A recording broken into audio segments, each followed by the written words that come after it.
Welcome to செல்வி சமையல். இன்றைக்கி செல்வி சமையலில் நம்ம ஒரு சூப்பரான சுவையான சிக்கன் மிளகு கிரேவி தாங்க எப்படி செய்கிறதுன்னு பார்க்க போகிறோம். காரசாரமாக சூப்பராக இருக்கும். இட்லி, தோசை, சாதம், சப்பாத்தி எல்லாத்துக்குமே செம்மையாக இருக்குங்க. வாங்க எப்படி செய்கிறதுன்னு பார்ப்போம்.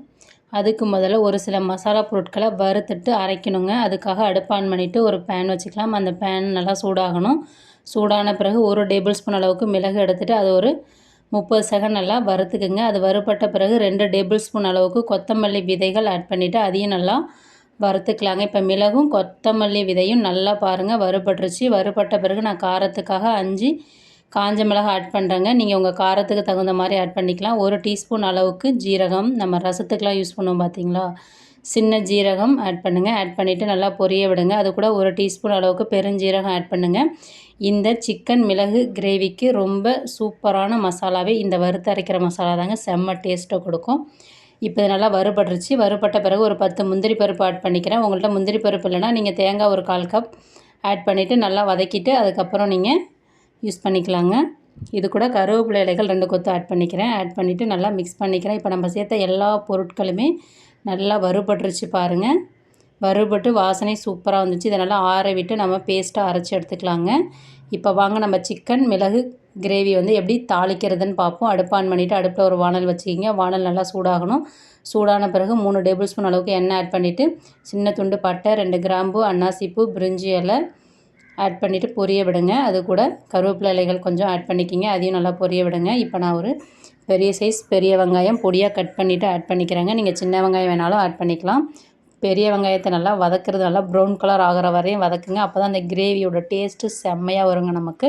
ஒரு தடவை இந்த மாதிரி நல்லா ப்ரௌன் கலராக வதக்கிட்டு நீங்கள் சிக்கன் மிளகு கிரேவி வச்சு பாருங்கள். செம்மையாக சூப்பராக இருக்கும். இப்போ பாருங்கள் நல்லா வதங்கிடுச்சு. வதங்கின பிறகு நம்ம தக்காளி ஆட் பண்ணிக்கலாங்க. தக்காளி ஆட் பண்ணிவிட்டு ஒரு 1/2 டீஸ்பூன் அளவுக்கு மஞ்சள்தூள் ஆட் பண்ணிக்கலாம். தக்காளி கூட மஞ்சள்தூள் சேர்க்குறப்ப தக்காளி சீக்கிரமாக நமக்கு வதங்கி வருங்க. இப்போ வெங்காயத்து கூட சேர்ந்து தக்காளி நல்லா வதங்க ஆரம்பிக்குது. வதங்க ஆரம்பிக்கிற ஸ்டேஜில் நம்ம அரைச்சி வச்சுருக்கிற இஞ்சி பூண்டு பேஸ்ட்டு 1 டேபிள் ஸ்பூன் அளவுக்கு ஆட் பண்ணிக்கலாங்க.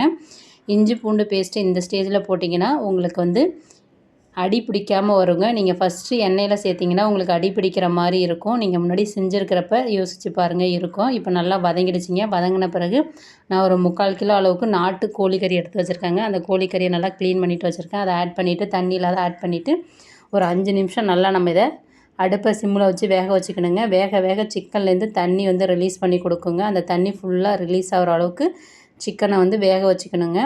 இப்போ பாருங்கள் தண்ணி நல்லா ரிலீஸ் ஆகிருக்கு. நல்லா மிக்ஸ் பண்ணி விடுங்க. ஒரு 2 நிமிஷத்துக்கு ஒருக்கா நல்லா மிக்ஸ் பண்ணி விடுங்க.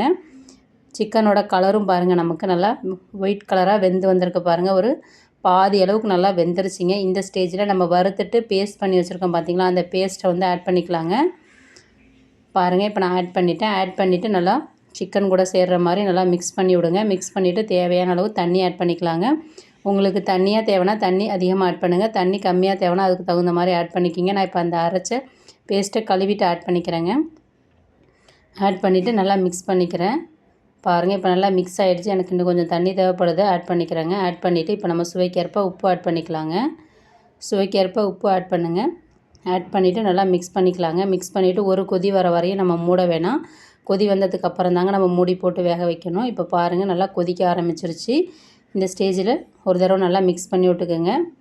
மிக்ஸ் பண்ணி விட்டுட்டு நம்ம மூடி போட்டு அடுப்பை சிம்மில் வைக்கணுங்க. சிம்மில் வச்சு ஒரு 15 நிமிஷம் வேக வச்சுக்கலாங்க. இப்போ நான் மூடி போட்டு மூடி வச்சிட்டேங்க. ஒரு 5 நிமிஷம் ஆகுது. நம்ம இப்போ ஓப்பன் பண்ணி பார்ப்போம் எப்படி வந்திருக்கு, என்ன பண்ணிகிட்ருக்குன்னு பாருங்கள். இப்போ நான் ஓப்பன் பண்ணிவிட்டேன். லைட்டாக எண்ணெய் பிரிய ஆரம்பிச்சிருக்குங்க. சிக்கன் கொஞ்சமாக குக் ஆகிருக்கு. அந்த கிரேவி கூட இன்னும் ஒட்டலைங்க. மசாலா கூட சிக்கன் ஒட்டலை. இப்போ திரும்பவும் மூடி போட்டு மூடிட்டு ஒரு 5 நிமிஷம் நல்லா சிம்மில் வச்சு தாங்க கொதிக்க வைக்கணும். ஹை ஃப்ளேமில் வைக்கக்கூடாது. இப்போ ஒரு 10 நிமிஷம் ஆகிடுச்சு. இப்போ கொஞ்சம் நல்லாவே எண்ணெய் பிரிஞ்சு வந்திருக்குங்க. நம்ம ஊற்றின தண்ணி நல்லா கிரேவி ஆகி சிக்கனில் ஒட்டுறதுக்கு ஆரம்பிச்சிருக்கு. இதன் பிறகு நம்ம மூடி வைக்க வேணாங்க. இப்போ இதில் ஒரு சின்ன மிஸ்டேக் நடந்துருச்சு. உப்பு கொஞ்சம் அதிகமாக போட்டேங்க. அந்த உப்பு எடுக்கிறதுக்காக ஒரு உருளைக்கிழங்க தோல் சீவிட்டு இந்த மாதிரி ஆட் பண்ணிக்கிறாங்க. நீங்களும் சமைக்கிறப்போ உப்பு அதிகமாக ஆயிடுச்சுன்னா இந்த மாதிரி ட்ரிக்கை ஃபாலோ பண்ணி பாருங்கள். நீங்கள் அந்த உருளைக்கிழங்கு சாப்பிடவும் செய்யலாம். உங்களுக்கு வேணான்னா நீங்கள் எடுத்துடலாங்க. செம்மையாக இருக்கும். உப்பு இல்லாமல் கரெக்டாக இருக்குங்க. இப்போ நல்லா நமக்கு சிக்கன் கிரேவி ரெடி ஆகிடுச்சிங்க. மிளகு சிக்கன் கிரேவி. இப்போ இதில் கொஞ்சம் கொத்தமல்லி இலைகள் ஆட் பண்ணிக்கலாம். ஆட் பண்ணிவிட்டு நல்லா மிக்ஸ் பண்ணுங்கள். மிக்ஸ் பண்ணிவிட்டு அடுப்பை ஆஃப் பண்ணிங்கன்னா நமக்கு சூப்பரான சுவையான சிக்கன் மிளகு கிரேவி வந்து தயாராகிடுங்க. அட்டகாசமாக இருக்குங்க. இதே மாதிரி அடுத்த தடவை உங்கள் வீட்டில் சிக்கன் எடுக்கிறப்ப செஞ்சு சாப்பிட்டு பார்த்துட்டு எப்படி இருந்ததுன்னு சொல்லுங்கள். நம்ம சேனலை லைக் பண்ணுங்கள், ஷேர் பண்ணுங்கள், சப்ஸ்கிரைப் பண்ணுங்கள், கமெண்ட் பண்ணுங்கள். Thank you very much. நெக்ஸ்ட் வீடியோவில் பார்ப்போம்.